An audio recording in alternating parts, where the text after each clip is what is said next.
सभी को नमस्कार।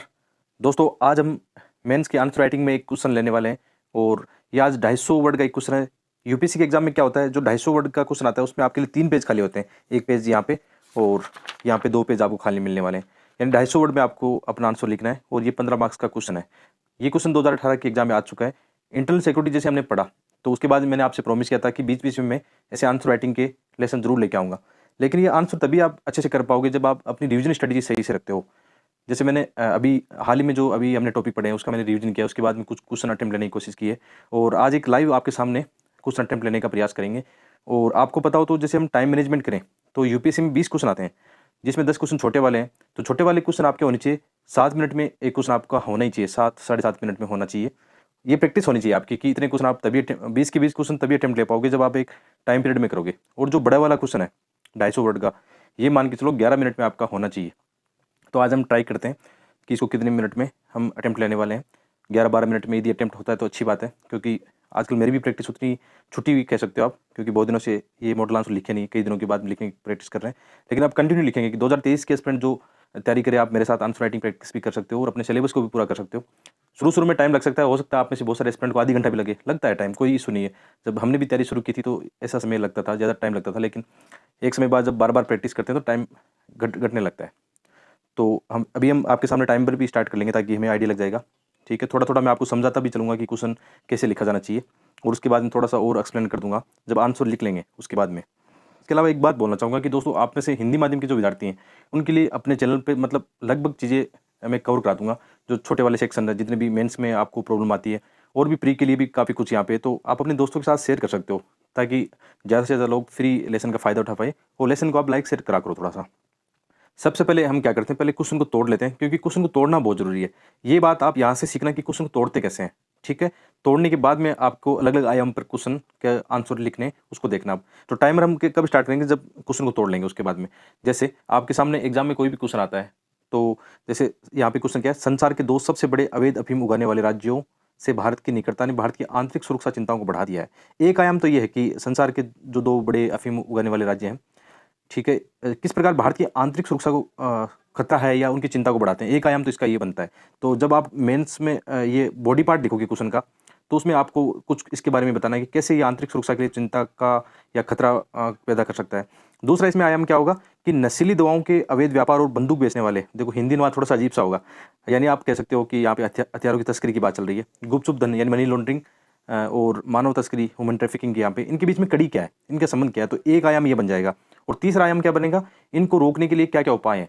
तो बॉडी पार्ट में हमारे यहाँ पे 3 आयाम बन जाते हैं। तो अभी हम आंसर लिखना शुरू करते हैं। मैं टाइमर स्टार्ट करता हूँ आपके सामने और फिर जल्दी से शुरू करना है। और आप में से बहुत सारे विद्यार्थियों को ये लगेगा कि जो अभी आंसर लिख रहा हूँ मैं, बहुत गंदा लिखा जाएगा, क्योंकि फास्ट लिखेंगे हम। हमारा एक टाइम पीरियड होता है तो उसमें राइटिंग उतनी अच्छी नहीं होती है। और मेंस के एग्जाम में आप चिंता मत करना। आप में से जो भी एस्पिरेंट कभी मेंस लिखा हो आप में से, या घर पे प्रैक्टिस की, तो आपको सबको पता है कि यूपीएससी में क्या होता है। फिर राइटिंग मायने नहीं रखती है, आपके क्वेश्चन अटेम्प्ट लेने का तरीका और आपकी अप्रोच मायने रखती है।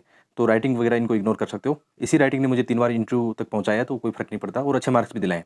और इससे बेकार-बेकार राइटिंग वाले आईएएस बन चुके हैं, तो इसकी चिंता मत करना आप। यूपीएससी में राइटिंग को लेकर उतना ज़्यादा फ़र्क नहीं पड़ता। ऐसे के पेपर में ज़रूर थोड़ा साफ-सुथरा लिखा जाना चाहिए, बाकी कोई दिक्कत वाली बात नहीं है। तो स्टार्ट करते हैं।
ठीक है, लगभग 11 मिनट में हमने ये कर लिया है।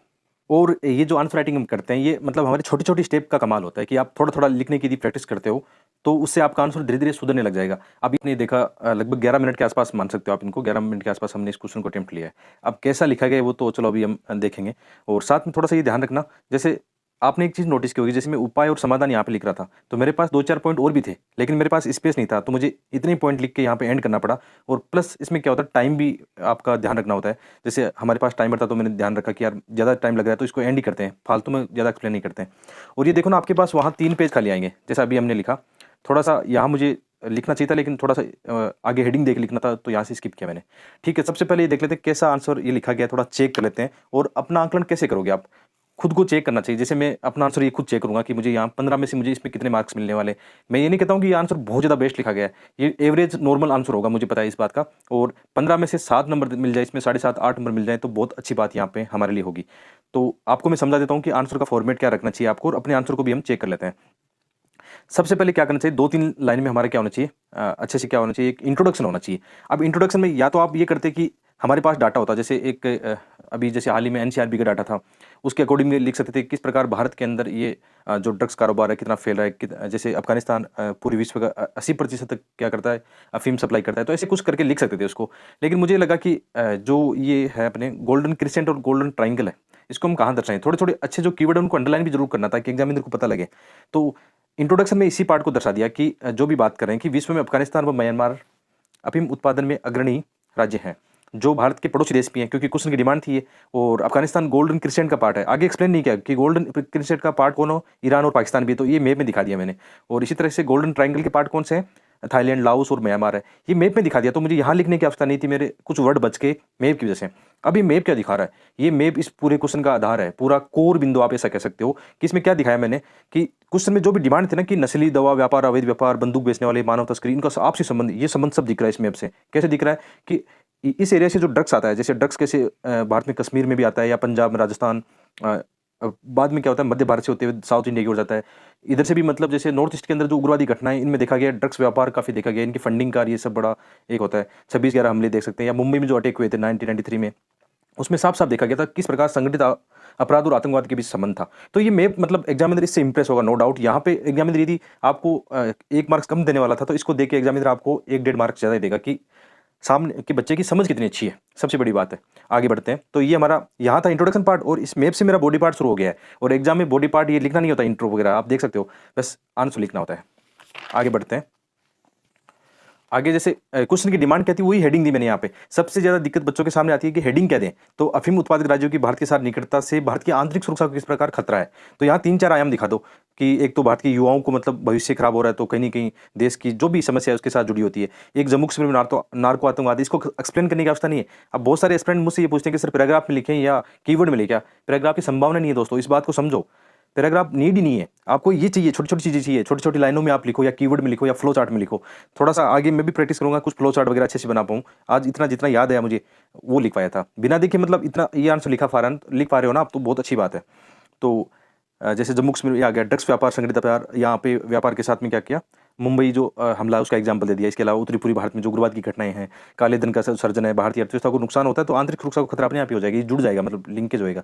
आगे क्वेश्चन की डिमांड थी कि ड्रग्स, हथियार, मनी लॉन्ड्रिंग व मानव तस्करी के मध्य संबंध, इनके आपसे जो संबंध पूछे गए थे। ये जो फ्लो चार्ट दिख रहा है ना, यहाँ पे बहुत कुछ बयां कर रहा है कि अफगानिस्तान से जो आतंकवादी क्या करते हैं, ड्रग्स की सप्लाई करते हैं इंडिया की ओर। यहाँ पे इनका सबका साथ इनका संबंध है, क्योंकि ये सप्लाई चेन से जुड़े हैं, एक ही नेटवर्क से जुड़े हैं। सबसे बड़ी बात है इनका, आपसे ये दिखा रहा है कि जितने भी है ना नक्सलवाद, आतंकवाद, उग्रवाद, संगठित अपराध, एक ही नेटवर्क से जुड़े हैं। और इनके आपसी सप्लाई चेन के माध्यम से क्या करते हैं, ये ड्रग्स पर देते हैं, ये हथियार देते हैं, या मानव तस्करी करते हैं, सब आपस में जुड़े हुए हैं। तो इस पूरे क्वेश्चन का वैसे है ना, जो हेडिंग थी उसका यहाँ पे मैंने सार बता दिया, तो इससे एग्जामिनर पक्का इंप्रेस होगा कि ये तो क्वेश्चन की डिमांड थी, कड़ी आपस में समझाना था। तो आप वर्ड में न लिख के ऐसे भी लिख सकते हो, बढ़िया माना जाता है, इसके भी आपको अच्छे मार्क्स मिलने वाले हैं।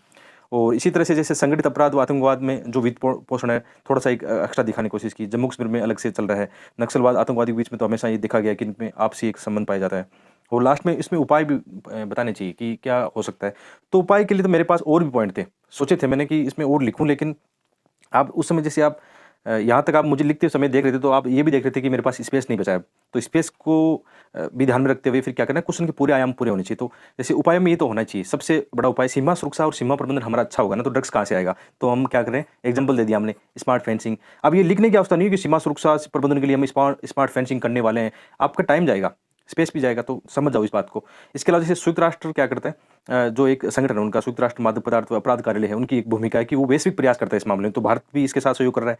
इसके अलावा भारत की जो एजेंसियां हैं, भारत की जो एजेंसियों की क्या भूमिका है, जिसमें NIA, IB, यहाँ पे शॉर्ट लिख सकते हो, इसमें टेंशन मत लेना। GS के क्वेश्चन में शॉर्ट लिख लेना, कोई दिक्कत नहीं, शॉर्ट फॉर्म इंग्लिश में लिख सकते हो, हिंदी मीडियम वाले घबराना मत यहाँ पे। लेकिन निबंध के पेपर में ऐसा मत करना, अपने GS ऑप्शनल सब्जेक्ट में थोड़े थोड़े जहाँ जहाँ मौका मिलता है लिख सकते हो। इसके अलावा हमारा जो नेट किट है, सूचना पर काम करता है, NGO नागरिक समाज की भूमिका है। अब यहाँ पे मुझे प्रशासन की केस स्टडी आती है कि अरुणाचल प्रदेश में वहाँ के जो प्रशासन है उन्होंने मिलकर क्या किया, वहाँ के युवाओं को ड्रग्स की लत से छुड़ाने के लिए खेलों की ओर ले गए। अब यहाँ इतना एक्सप्लेन करने का टाइम नहीं था, तो मैंने क्या लिखा, अरुणाचल प्रदेश केस अध्ययन में मॉडल। अब एग्जामिनर इसको पढ़ेगा तो यदि एग्जामिनर भी इन टॉपिक से जानकार रहता है, जब कॉपी चेक करते हैं आपके एग्जामिनर तो उनको पता रहता है, तो थोड़ा सा दिखाने की कोशिश की, एक्सप्लेन करने का टाइम नहीं है। लास्ट में फिर एक पॉजिटिव लिखना चाहिए कि ऐसा कहा जा सकता है कि हमारे देश की आंतरिक सुरक्षा को यदि मजबूत करना है, इसमें और कुछ भी आ सकता है, क्योंकि हर एक व्यक्ति के अपने अपने विचार होंगे।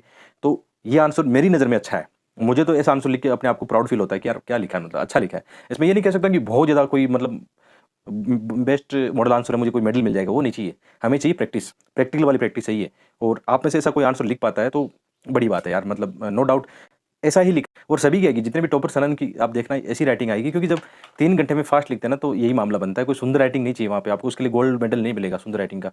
तो आशा करता हूँ कि लेसन आपको पसंद आएगा, और पसंद आता है तो फिर लाइक शेयर कीजिए अपने दोस्तों